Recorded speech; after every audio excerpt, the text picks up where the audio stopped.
wanted to share a couple of things with you on this concept of being iconic and how it can really lead you to be successful. And I want to tell you a little bit about some of the tips that I've used in my own business, but also what I help many, many clients achieve.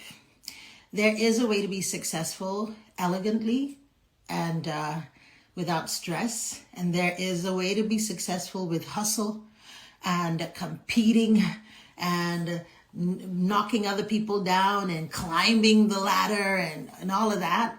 So that's not me. If you want the kind of success where you have to hustle, where it's success by any means necessary, where you are mercenary, where you're climbing on other people, knocking other people down, if you're that kind of person, this isn't for you.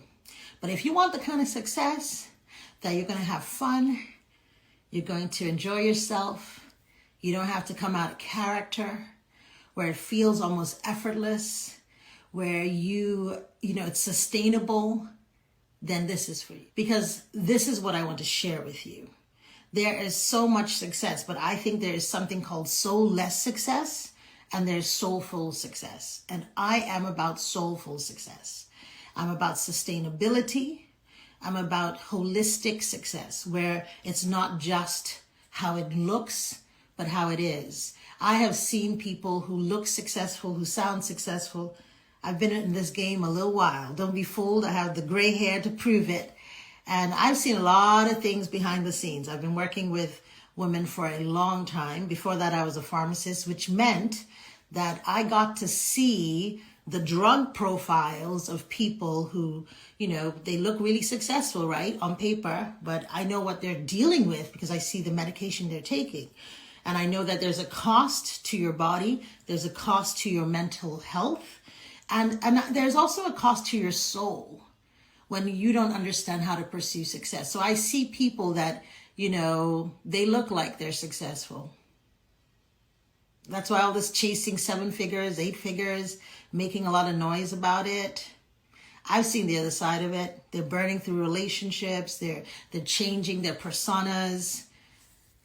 So if that's what you want, I'm not the coach. But if you want success that will make you wealthy, but also make you joyful, make you a more pleasant person to be around, make your relationships richer, make you closer to God, I have it. This is the chat for you. So I'd like for you to share this with someone. Share this with someone who you desire to have soulful success with.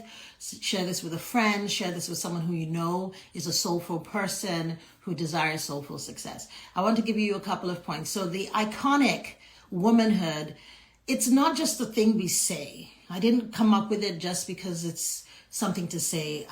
When I started saying womanhood, it wasn't very common. And actually now iconic is everywhere, but it wasn't when I started using the term iconic. In fact, God gave me the term iconic 2 years before I started using it. I just felt like, wait a minute, that's such a big word. But the Holy Spirit broke it down to me so I understood what it really meant. And that's where the acronym came from.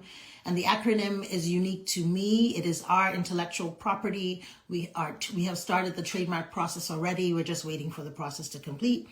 And there's a reason why we use it. We use it for a reason. And so it's not just something we say. We use it as a framework to help you get soulful success. And I've been using it for a long time. So first I'll talk about the womanhood part. So I have been coaching women for a long time. And I'm not just a coach because I've been coaching people, because when I was as a pharmacist, most healthcare providers, we do coach and mentor. You have your externs and people who come on rotation in your practice. And so I've been doing that for a long time. But when I decided to become a coach, I wanted to get mastery. And I will keep saying this over and over again. Some people get upset when I say it, but please don't take this personal. If you're a coach and you haven't done any certifications and whatnot, that's your choice. But for me, I'm a person who believes in mastery, and I will always speak about what I believe. I believe in mastery. And I think that if you are going to anyone for anything, you should ask for, are they investing in mastery? because it is really important to undergird their natural talents with, training. I believe in that. So I did do that.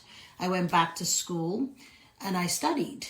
And I've had many certifications, and I'm currently in another one right now, because every year as I continue to work with women, I learn more things. I want to learn other ways to support them. And so when I first started coaching women, I'm a leadership coach primarily, right? So that's what my training. And I noticed that the women that I was coaching, and the women I've always been working with, are executives, professional women. And I noticed that they were struggling, right? And work-life balance is something we've been talking about for years. And we're always looking for how can we help women with work-life balance. But in my studies and this is the benefit to mastery, because you learn to see things differently. So one of the big things that I was able to learn was systems thinking. And I remember sitting down and developing a framework and recognizing, wait a minute, we can't approach it the same way. Masculine success, the way we've been taught to pursue success, is this very linear, compartmentalized way to be successful. And we are taught that, we think that way right from when we're very little, because even education is linear, right? So you start in kindergarten, elementary school, middle school, high school, college, right? And then you're supposed to continue on this linear path. You get married, you have a job, you get a job, get married, et cetera, et cetera, et cetera. Now, the reality is, for men, they can continue that linear path, one after the other, after the other. So you'll see a lot of men say, oh, I'm going to get financial success first. I'm going to secure my career first. And then I'm going to get married, and then I'll have a child. In fact, I know people who are in their 50s and they've never been married, never had children, because they were focused on their financial success. But they get to do that because men can actually have children right until the end. For women, it gets a bit more complicated. Yes, science is making it a bit more even, but it gets more complicated as we get older. So when women say, and it's complicated on both sides. So if a woman says, I'm just going to go and keep working and secure my career, then I'll get married and have children, what happens is the older you get, the harder it is. In fact, I've had conversations with young women I know saying, hey, listen, I understand where you are, but you might want to think about freezing your eggs while you're in your 20s, because by the time you get into your 30s, 35, your eggs start to age. So it gets more complicated. We don't like to talk about this, but this is very real. So if women follow a linear path to success and say, oh, I'm just going to focus on my career and then eventually I'll get married, sometimes it means that it becomes harder to have children. And sometimes you do sacrifice that. Sometimes it's harder to settle down and find the love of your life. There's often a sacrifice. But at the same time, if a woman says, I'm going to get married and then I'll have my children and then I'll get back into the career, like she might start out at a career, drop out to have her children, oftentimes there's almost like a penalty she has to pay. She loses out on her career. Like she has to struggle to come back, right? Or, struggle to build your business again. The world has not typically been designed for women to follow the same linear path. And so for me, when I thought about womanhood, and that's why I called it iconic womanhood. So the womanhood part was the first part. That in order for you to be successful as a woman, you have to recognize and embrace that you're a woman, and especially if you're a woman who wants, loves being in the feminine, right? Then you can't say, I'm going to follow this masculine path. You have to think differently about your success. So we can't be linear and compartmentalized. We have to be holistic. We have to have a system thinking kind of focus, right? And we can't think in terms of, career, business, marriage, this, all in these different areas. Because what typically happens is women are still trying to figure it out a certain way, and they're thinking, so they become like jugglers. This is why we're always talking about work-life balance. They become like jugglers, like, okay, I have to put all the balls in the air at the same time. And they get frustrated and overwhelmed because, again, you can't do that either. You're like, okay, how can I just, the only way, and you start thinking about the balls. What we need to do is focus on you, the quote unquote juggler. The way womanhood, when I teach on womanhood, when I coach on womanhood, why I start with you, the woman, is that the way to be successful truly, the elegant path to success as a feminine being, is to work on you, the woman, and really understand a few key things that help you get really clear on what balls when, right? So you're not running crazy, because there's so many women that are exhausted, overwhelmed, run ragged. They look older than their age. They're beat down into the ground. They're becoming a little toxic. They're tired and broken down. Everything is kind of suffering because they're trying to juggle all the balls. That's not the solution. The solution is to start from within and to really become strong. I did a video just a little while ago on my channel, on my page. If you're not following my page, you can go back and see it. And I was saying that sometimes what we do is we say, oh, I need to be strong. I need to have stronger arms and stronger legs. And so you spend the time working on your arms and working on your legs, and, because you're thinking compartmentalized. But if you don't think about your heart, you can go to the gym all you want and work on your muscles. But if your heart isn't strong, it doesn't matter. You have a heart attack in the body, right? So what you need, though, is a strong heart. If you work on your cardio, everything else works. Everything else works. And that's what womanhood work really is. You start working on you. It helps you handle everything in your life. So, for example, when you work on womanhood work, you make better choices in relationships. So I hear so many women worried about, where are the good men? Can we trust men, etc.? Men do this, men do that. The truth is, people are going to do what they're going to do. The challenge is not what they do. The challenge is what you do in response to what they do. You see, when you meet a toxic man or a person who behaves in toxic ways, their toxicity isn't the challenge. It isn't the problem. It is the way we handle their toxicity. And when you are not whole, and when you are not sure of yourself, when you don't know yourself, you accept things that you have no reason to, you have no business accepting. You linger in relationships when you should be out of the relationship. And I'm not talking about someone who's never been in, made a mistake like that. I have. That's why I can tell you categorically that you have to do your inner work, because it gives you clarity. When you see that first red flag, you're like, no, thank you. No, thank you. I'll give you an example. I had somebody reach out to me, right? I get people in my DMs a fair bit, but this gentleman reached out to me, and he, the way he made an offer, I'll put it that way, right? He was inviting me out to lunch, but the manner in which he invited me out to lunch, one, I wasn't interested, but two, the manner wasn't quite like, no, I'm not, if you want to invite me out to lunch, invite me properly, right? Now, that's a standard that I have because I've done my womanhood work. A lot of us don't have those standards in place because we are driven by fear, right? So I had the standard. So I said, oh, thank you, in a very nice, polite way, but I'm not interested. And then he went further to then respond to say to me, oh, yeah, I apologize. I guess I should have realized you're not healed from your divorce. What? Like, where do you get off saying that? You don't even know me. And so I simply responded, I appreciate your attempted sensitivity. Thank you for that. I am healed. I'm not interested. Thank you and have a nice day. And then I went ahead and just, blocked him and moved on with my life.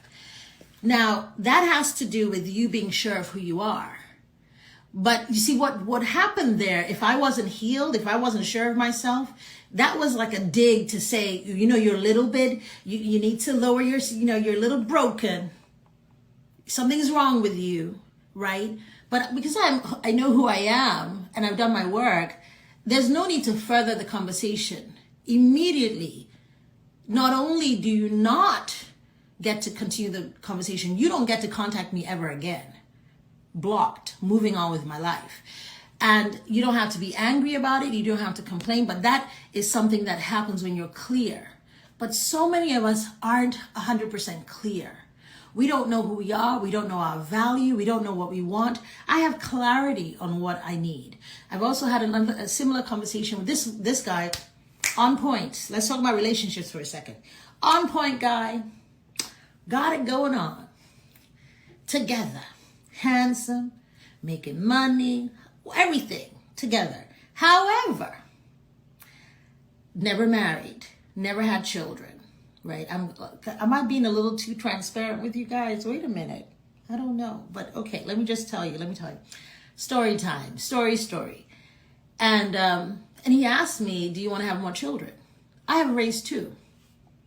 I have raised a 25-year-old and I have a 16-year-old. And I love them to pieces. I love them. I'm quite happy not to raise any more children. And I'm certainly not having any more. Again, I'm clear on what my purpose is in this season.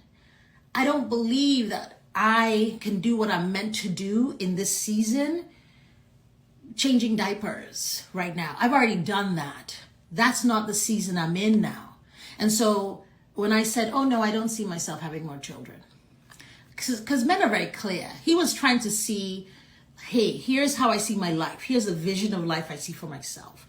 Do you align with that vision? Men are very, very clear. Women very often don't have a clear vision of themselves or the life they want. They are waiting for somebody to come. They have a vision of the man, but not the life. So for me, I had a vision of the life that I want. And so he's asking me, do you think you're going to have more children? Do you want more children? I said, no. I know I don't want more children. He said, oh, but you're young enough to have more children. I said, that may, with science and IVF. And I said, oh, that may very well be. I know I don't want more children. I don't want to have more children. He said, what about surrogacy? And I'm like, listen, my dear brother, this person you are looking at here, okay, whenever I speak my Nigerian accent, I'm serious, does not want more children. And if that is a requirement to continue conversation with you, I am perfectly okay letting you go and find the person who wants more children. Find the person that works for you. What I am not going to do is contort myself into something that does not work for me and make myself crazy just so that I can have you by my side. No, because we're not really a good fit. You see, when his vision and your vision don't align, you will eventually have division. And if you don't have a clear vision of yourself, you will enter into situations, whether it be personally or professionally, that cause you stress. If you don't have a clear vision of the career you want, you may take a job that doesn't work. So if you take a job and there's no upward mobility, and you see yourself as a CEO one day, what are you doing with that position? They may pay you a salary, but if you don't have an exit strategy, maybe if you take it for just a temporary 1 year, maybe. But if you're taking it in the hopes of something changing, this job has no mobility. People don't rise. People stay in this job for 20, 30 years. This company does not grow. It's not the right fit for you if you see yourself growing. So you have to know yourself. You have to have clarity. You have to have vision. You have to have courage to be able to. So you have to have that clarity and you have to have courage. So this is all the womanhood part. It's womanhood part. This is the work you do in womanhood. When we do an iconic womanhood course, this is why sometimes it makes me, not that it makes me sad, because people send me DMs. I'm like, why are you sending me? Go take the course. Invest in yourself. Take this course so you can grow. Because if you don't, you're looking at it saying, oh, this is a lot of money now. Trust me.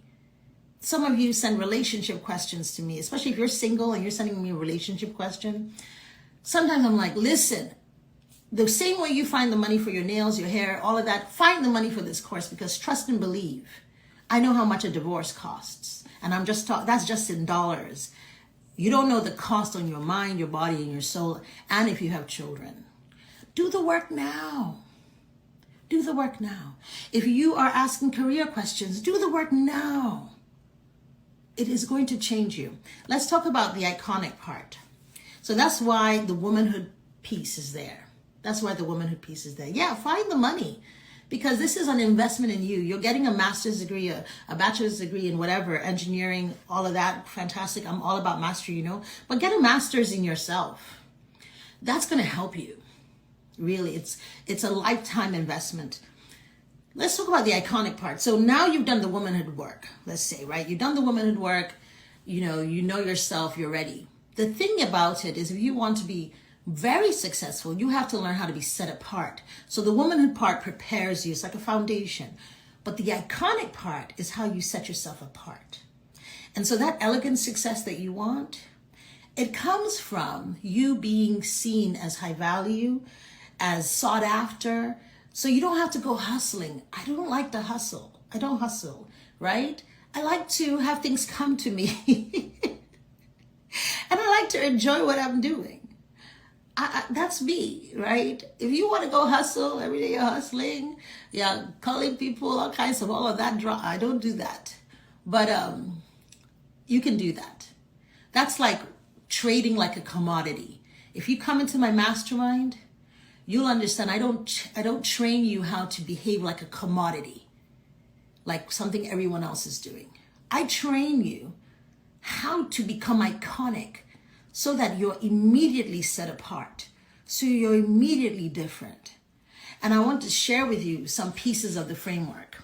Now, if you haven't already signed up for this, you should. I have a free 7-day series. If you go to my page in my bio, click on it, and you'll start to get this free 7-day series where I really go more in depth about each piece of the iconic framework.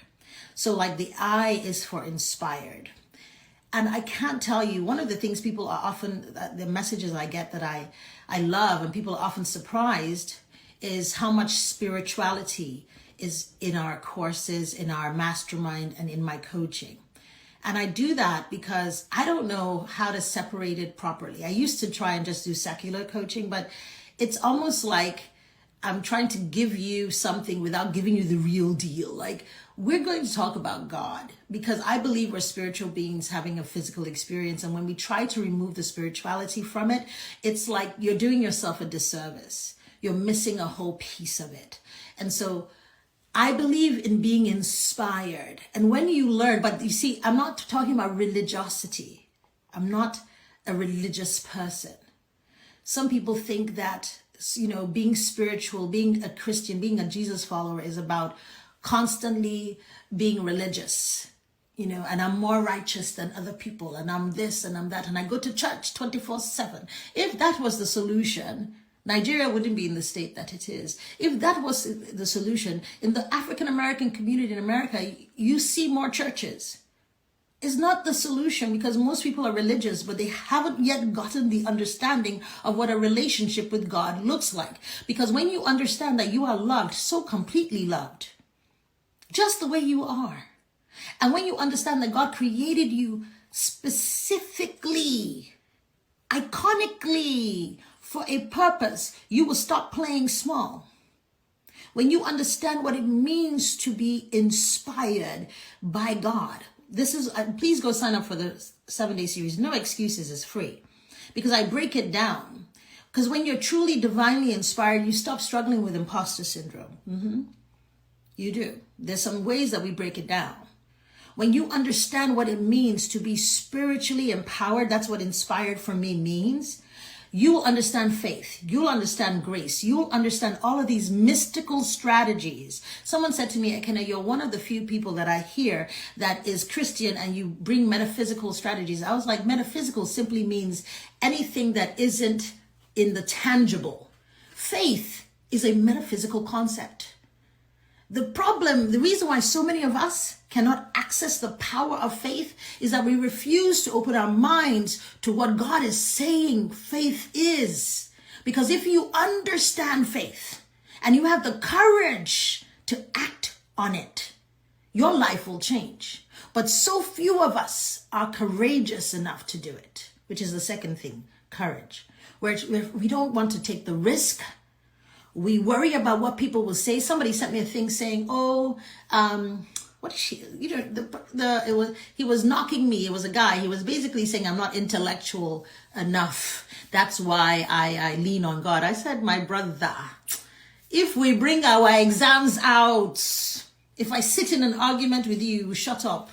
I can, please, but I don't need to lean on my intellect because I have discovered another way, a deeper way. I don't have anything to prove to anybody. I'm too old for that. I was in my 20s and my 30s. We're so afraid of people thinking we're fanatical.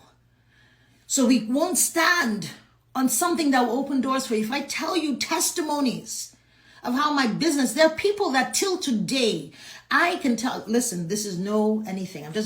Can I just tell you people straight? Can I tell you, are you my people? Can I just tell you, there are literally people I know who watch my page, who watch what I'm doing, try to copy it, and can't figure out why they don't have the success. Because you can copy whatever you want to copy, but you can't copy the anointing. You can't copy the favor. You can't copy the spiritual strategy that you cannot see. Because the scripture says the things that are seen were created by the things that are not seen. But you have to understand these strategies. And this is one of the things we go deep into in the mastermind. And I'm unapologetic about it. When you come into it, you're going to understand faith. You're going to understand grace. You're going to understand how to live an inspired life. And it's a game changer. So that while other people are hustling, you are leaning on the spirit. You have intuition. You understand the power of your intuition. And your intuition, when you're divinely inspired, is raised to the 100th power. This is why it is such a powerful investment. Because it's the work that will carry you for the rest of your life. I wish I could play you a message I just got from one of the people in the September cohort that is just finishing up right now. And she was saying to me, I didn't know what was coming. If I had known what was coming, I would even have been afraid. But because I did the work in the mastermind, I was prepared for what was coming. And so I was able to elevate. If I tell you, the testimony is massive. She said, "Can you believe?" And she named herself. I don't want to put her on the spot, but she said, "Can you believe?" And she called her name, is now the so and so title of a major multinational company. Come on, Jesus. She said, if I had not done the work, and this is the thing we do, we expand you on the inside. You change. And that's that courage piece. So many of us are so fearful. It blows, and I understand it because I was in that. You spend money every day, but you're fearful to invest it. You spend it on things that you think are important. You spend it on items. Like I had somebody say to me once, and she was trying to say something about, I'll buy nice things. I like nice things, but I'm also not about to buy things when I need to invest things. I have things I want to do. So I'll buy what I want to buy, but I don't need to buy anything if I don't want to buy it, or if it's nothing, there's no bag, there's nothing that is going to move me, but I know what I want to achieve. I know the business that I'm building. I know the legacy I want to leave. And so you're not going to shame me because I don't have this, that, or the other. I don't care what you think. If you think that makes me more valuable, that's on you. That's because you have a limited lens on life. And there's so many people that are enslaved to social acceptability, and they're losing the opportunity to live out their destiny. The day you see what God had for you, you weep. You weep. You have to have courage to be set apart. You can't do it like everybody else. You have to find your courage. And you have to know you're an original. And I tell you, so the icon, inspired courage, right? I-C, the O is for original. What makes you original? When you come into my mastermind program, or any of my programs, if you come to Jamaica, we're going to do some work in this. Anything in Jamaica, we do courage work. Every time you come to our retreats, I push you, courage. Last time, we've gone hot air ballooning. We've gone kayaking. Last time they came, we went on a hike in the woods. This might not seem like a big deal to people, but there are a lot of people who are city slickers, right? A lot of us, we're our urban sisters. We don't go into the woods. There are a lot of people. I grew up in Nigeria. I grew up in Lagos. Which woods are you entering? Are you sure you're going? What are you doing in the woods, really? But there's a path I walk for me, and I walk alone sometimes in the woods. People are like, my sister is often like, what? Are you safe? What's it? And sometimes I'm scared. I'm not going to lie to you. Sometimes I have a little fear. The last time I went, listen, we're just having a heart to heart. The last time I went around like 7 something in the morning, maybe almost 8. I thought there would be people there, but normally you see at least, you see other Americans. You don't see Nigerians there. Sometimes you see other black people, but you definitely will see a lot of white people typically on the path because you're going in the woods and it's a long path. It takes about an hour plus to go through and you're really inside the woods. And so I was on the path and I didn't see anybody. And I was like, okay. So then let me tell you what I put. I put on my music and I put on my, for those of you, my American friends, you won't know this song, but go listen to look up Chioma Jesus. Chioma Jesus, she's a Nigerian gospel singer on YouTube. So I put on Chioma Jesus and I started singing, Jesus is my bulldozer. And I was singing as I was walking. I was a little afraid, but I had to sing to encourage myself. And I was walking through. But let me tell you what happens when you push through fear. When you push yourself, you increase your tolerance, you expand yourself because you have to grow your courage. A lot of the things you're going to need to do, whether it's entrepreneurship, whether it's rising in leadership, you're going to have some courage. And so we always push you with some courage. Those people coming to Jamaica, I hope you're prepared because we're going to push. You're going to grow. You're not going to leave Jamaica the same. You're going to be encouraged. You have to grow your courage, okay? So we do that. But you're also going to discover what makes you original. What makes you original are your gifts, your talents, but also your stories, your experiences, the difficult things you've been through. Those also make you original. Some of the things that you're ashamed of are actually things that you need to bring up and make as your unique value proposition. It's interesting because I remember when I was talking to a dear friend of mine who is well known. If I mention her name here, she's a well-known pastor. And I was talking with her and I was telling her, hey, this is what's going on. I filed for divorce and look at this work that God has given me to do. Womanhood work, divorce, do they go together? She said, Ekene. Do you know the people you're going to encourage that I cannot encourage? I've not walked your walk. You have walked a certain walk. Walk it with pride. I said, God bless you, my sister, because she spoke a word to lift my spirit. What you've been through, the things that you are ashamed of, the mistakes you've made are part of what makes you original. The challenges you've been through, the things you've had to push through, the wilderness you've walked through are part of what makes you an original. Some of those things you need to go bring up.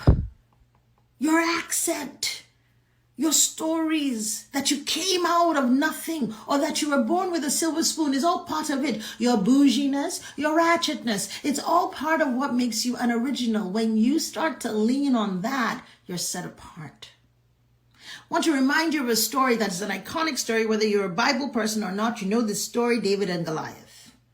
But what you may not know is all the little pieces of the story. What you may not know is that David was not a favored son in his house. That David was almost forgotten in his house. He was left in the wilderness to be a shepherd boy, taking care of the sheep. And while he was out there, he was often fighting, the lions and the different things that would try to eat the sheep, right? He would be out there by himself. So he learned how to be strong in himself. And something was happening to him while he was out there by himself. He never got external validation because he wasn't a favored child. He wasn't a favored son. In fact, when they went to anoint the next king, they had told the prophet that the next king is coming from the house of David. But when he went there, he asked David's father, show me your sons. David's father brought out all the sons, didn't call David, forgot about David. The prophet looked, he said, but the king isn't here. Are you sure these are all your sons? He said, oh, yeah. There's another son I have. That's how forgotten he was. That's how invalidated he was. But David came totally internally validated. There's some of you that have been rejected for so long. Some of you people have counted you out. You are unqualified. Trust me, I know what it feels like to be the rejected stone. You're the person that people look down on, the person that people underestimated, the person people thought would never amount to anything. Someone may have said that to you. Listen, I want you to hold your chest right now and say, my time is coming. Because David was internally validated because he was never externally validated. He had to hear from God that he has value. That was the only way he could know who he was. Because he had a confidence that was uncommon. He went to the battlefield not because he was a soldier. He went to the battlefield because I think he was going to take something to his brother. Bible scholars in the house remind me. But when he got there, he saw Goliath. He saw there was all this ruckus about Goliath, and people were worried about Goliath. Goliath was this giant of a Philistine soldier, and all the soldiers who had been trained a certain way. Do you know the fact that you've not been trained the way they've been trained is an asset to you because you are looking with an external eye? The fact that you've never run this kind of business before actually is an asset because you can innovate. You don't have to unlearn old strategies. You're coming with a new lens. So they had come, they were all looking with their old lens. David came with a new lens. He said, who is this uncircumcised Philistine? This is a boy that has fought lions.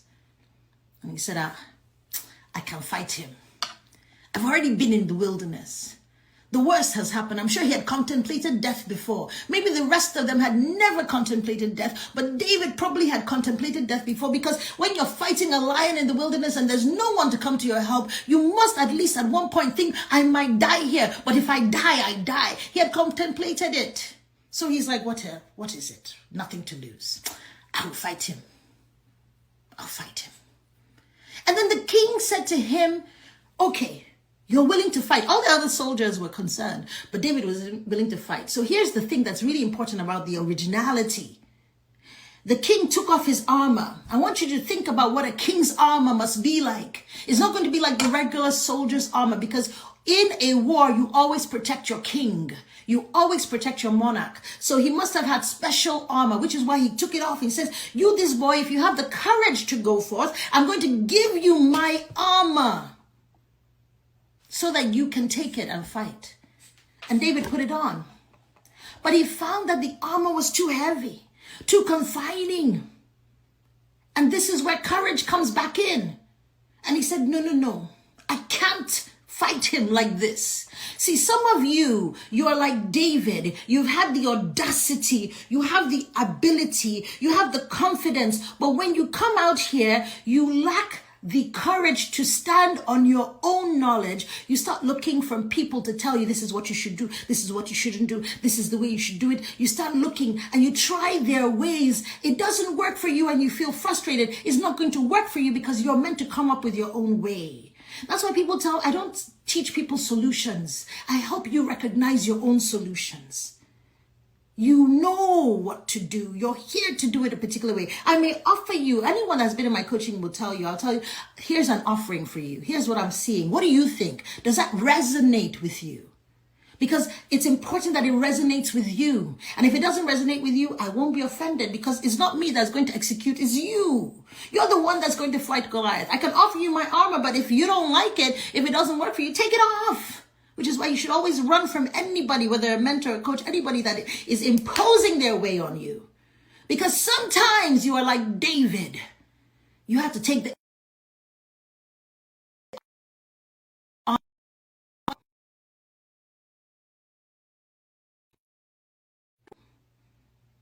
what worked for them may not work for you. What worked for them may not work for you. You have to be an original. For me, when I started my business, even till today, they weren't doing retreats when I started doing retreats. My first retreat was in 2013. And when they were doing retreats, people that were doing them weren't doing experiential retreats. I remember when I sat down and I started to plan it out. I know the things that had informed my thinking. God brings you to ideas to inform your thinking. And I started to design a retreat. I'd never seen a retreat design like that before. I'd never even done it before. I had never even been on a retreat before. So I didn't know. I just said, okay, here's what I think it needs. I trusted myself. I remember when I was doing events a certain way, everybody was trying to do the big events.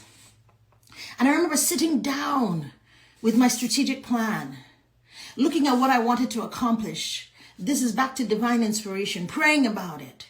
And I said, what are my unique opportunities here? I said, I don't have the numbers that back then. I didn't have the funds to brand things. Like now we have branded things. People that came to our retreat last time, they got branded blankets and branded water bottles and all kinds of branded things. But when I first started, I didn't have the funds to brand things. I said, I can't create the things that I want to create, but I tell you what I can do. I know how to curate. So I couldn't create, but I knew how to curate. And so what I would do, I would personally ask anyone who used to attend my earlier events. They used to love the gift boxes because the gift boxes were so thoughtfully curated. I would personally curate each one. And I said, I can't right now have these large scale events. I don't have the bandwidth. I don't have the contacts. I knew I didn't have certain things, but I knew I had other things. So let me create these extraordinary, intimate experiences. And I would go and make interesting contacts. I remember when I created relationships with museums. There was one of the relationships I had back then was a relationship with the Museum of Fashion and Film here in Atlanta. Most people don't even know it exists. It's a small little museum. So this small museum doesn't need 100 people. If you have 100 people there, it'll overwhelm the space, right? It's a small museum. So when I went to them with my small group of 20 women, they were excited, awesome. And we were able to create a unique experience that no one had ever had before. A private experience for my ladies. We had a private viewing of the Carolina Herrera collection. And then from there, we had a docent talk us through the stories. And then after that, we sat in a particular area. Those people who have attended will remember that had never been used before, that was done by SCAD. So the Museum of Fashion and Film is owned by SCAD, which is the Savannah College of Art and Design. And at a time, they don't have it anymore, there was a parking lot area that they had designed. They called it SCAD Pad. They didn't used to have events there, but they let us have our event there. And we went down to SCAD Pad and we sat in this unique space. And we had elegant drinks and some bougie stuff, right? And we talked about what we learned from Carolina Herrera's story. These were the kinds of events I used to do then, and I became known for those. While everyone else was doing large-scale brunches and whatnot, that wasn't my area.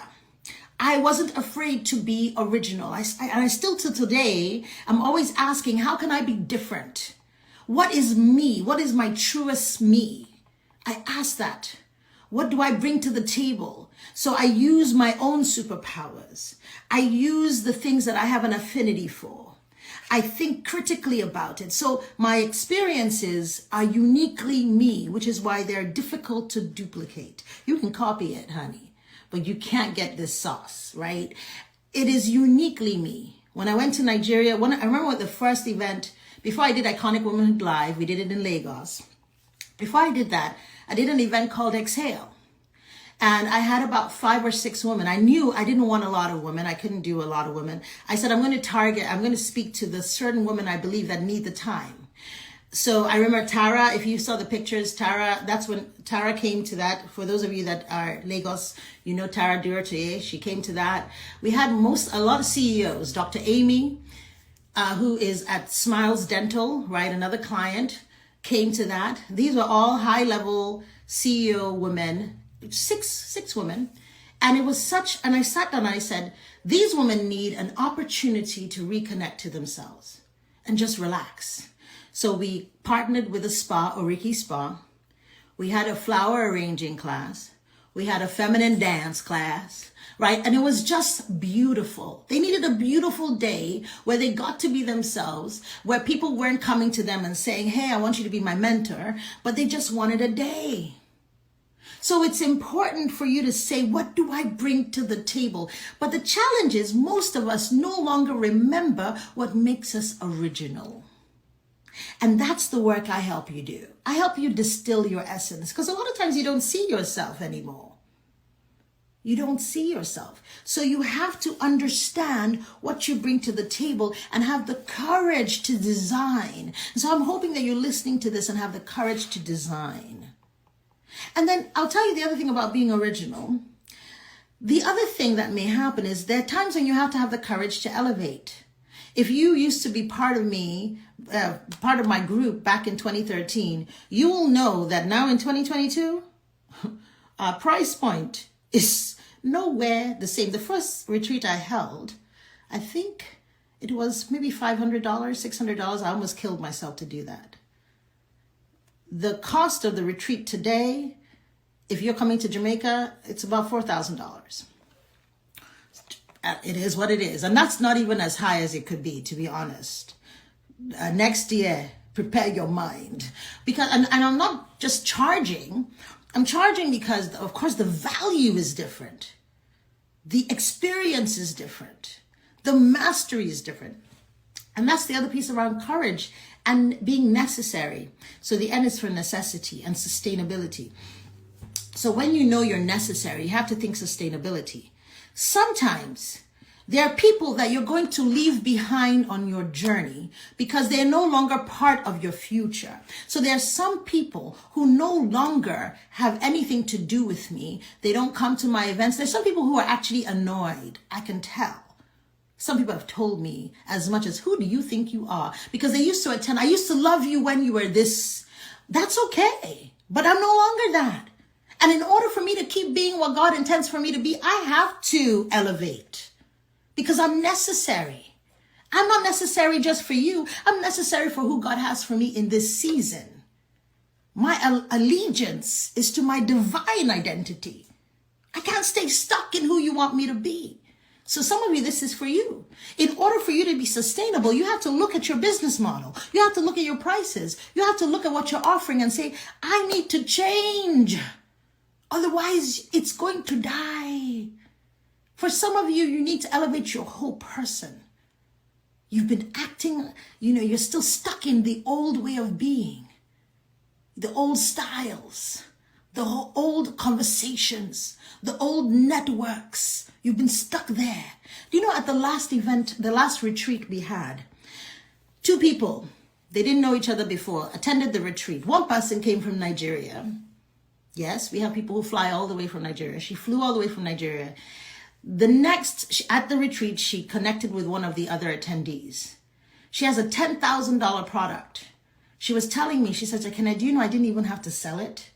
That lady called me and said, I want to sign up for your product. There are some of you that you're ready to elevate, but you're still swimming in the old ocean, the old lake. And so your clients are no longer there. And God is saying it's time for you to get on a plane. Come on, somebody, get on a plane. Get on a plane. Go somewhere new. Get around other people who are ready for who you are today. They can't value you in Nazareth. You have to get ready to leave and go somewhere new.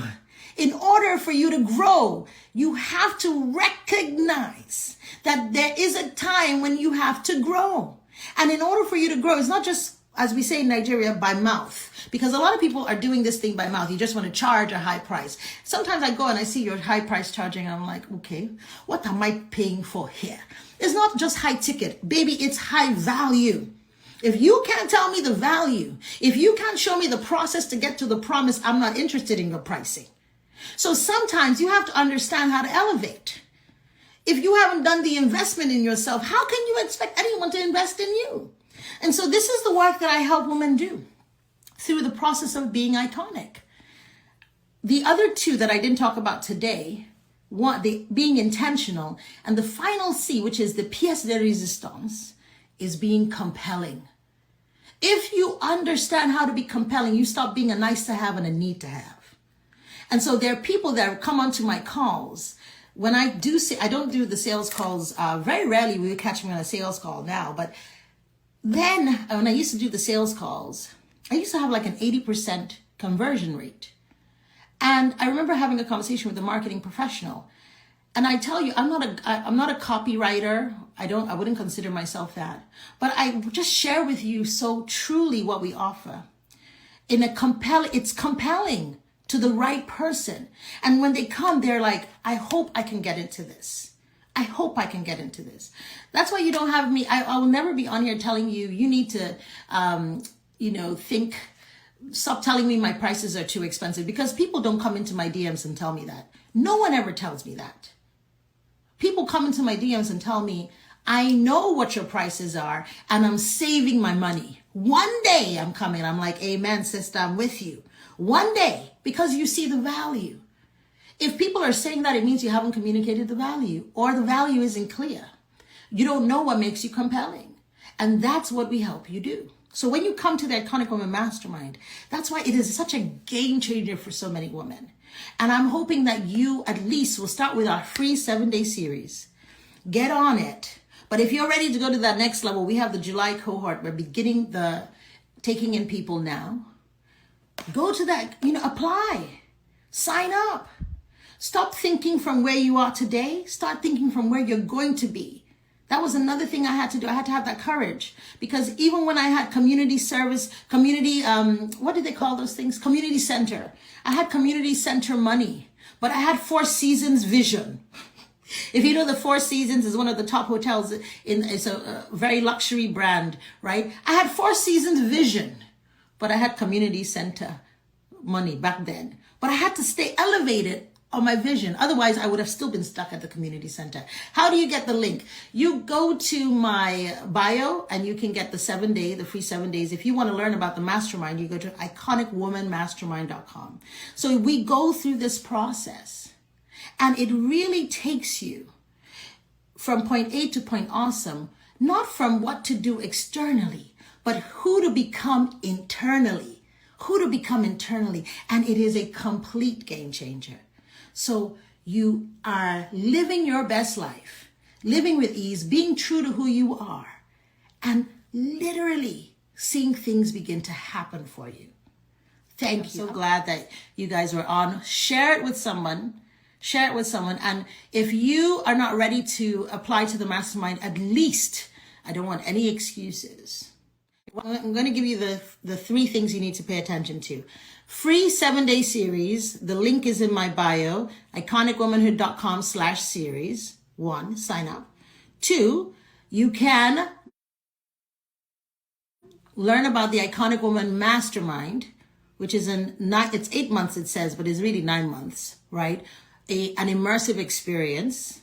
Cohort coaches, go learn about it. iconicwomanmastermind.com. 3, in Jamaica. Let me tell you, we've already fulfilled the number on our contract. So we're calling the hotel to ask for more people, right?